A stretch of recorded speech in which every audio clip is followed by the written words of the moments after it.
Time now for the Left of Lansing Monday Musing for this June 16th of 2025. I'm Pat Johnston. The No Kings rally turned out to be a huge success on Saturday with over 70 rallies happening in Michigan, and that was part of some 2,000 rallies across the country. Thousands showed up in Lansing, Ann Arbor, Detroit, and Traverse City. In fact, Traverse Indivisible reported some 7,000 people showed up in Traverse City. It was a way for people to band together and peacefully illustrate their opposition to the authoritarianism that we're experiencing here under the Trump regime. And it was a peaceful protest in Michigan, even though, as John King reported in Michigan Advance, some counter-protesters walked through the crowd and tried to start some fights at Clark Park in Detroit. But after Detroit police de-escalated the situation, no arrests were made, even though the MAGA counter-protesters continued to walk through the crowd. John King also reported that during a rally in Howell, one driver revved up his pickup truck in front of protesters, but an officer showed up and told the driver to move on. Now, I shared those last few details because these rallies all happened while in the backdrop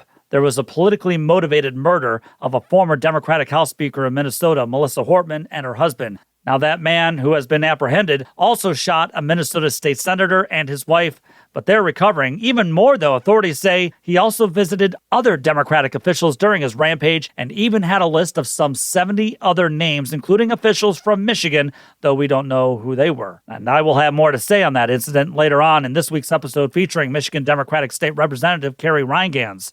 But I thought that was such a stark illustration of what we are up against here in this country. You see, there's one party that celebrates violence or the threat of violence, and one party that also celebrates the cruelty towards others. Think about what those rallies across the country represented as people, young and old or middle-aged, took the time to organize, connect, and communicate that they are all against what this regime is doing. They were out there with signs, American flags, and they were out there with their hearts displaying their love for their country. You get that? A love for their country. They despise seeing their country being torn apart by Elon Musk, who inflicted so much damage on the country and the world that we don't even know the extent yet. They despise watching MAGA Republicans quickly pass their MAGA murder budget, which is defunding the healthcare of millions and hundreds of thousands of Michigan. They despise watching one party strip the working class of its dignity and service to country by decimating our healthcare and handing off all the money to the elite class and also handing off more money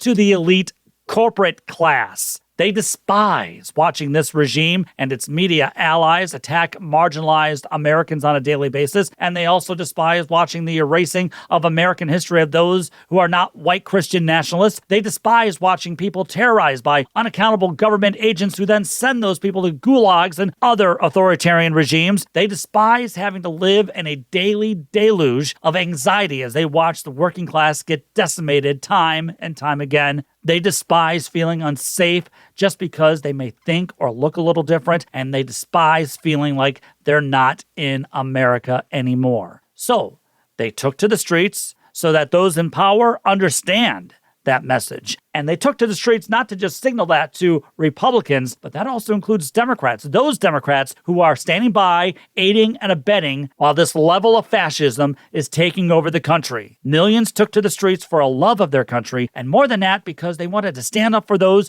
who cannot stand up for themselves. Which leads me to this question. Other than owning the libs and serving their corporate masters, what do MAGA Republicans stand for? You want the sad truth, the real truth? They wouldn't know either. leftoflansing@gmail.com is the best way to reach me. Subscribe to the podcast and also subscribe to Left of Lansing on YouTube. Don't forget to follow me on Twitter, the Gram, and Facebook. Take the battle to them.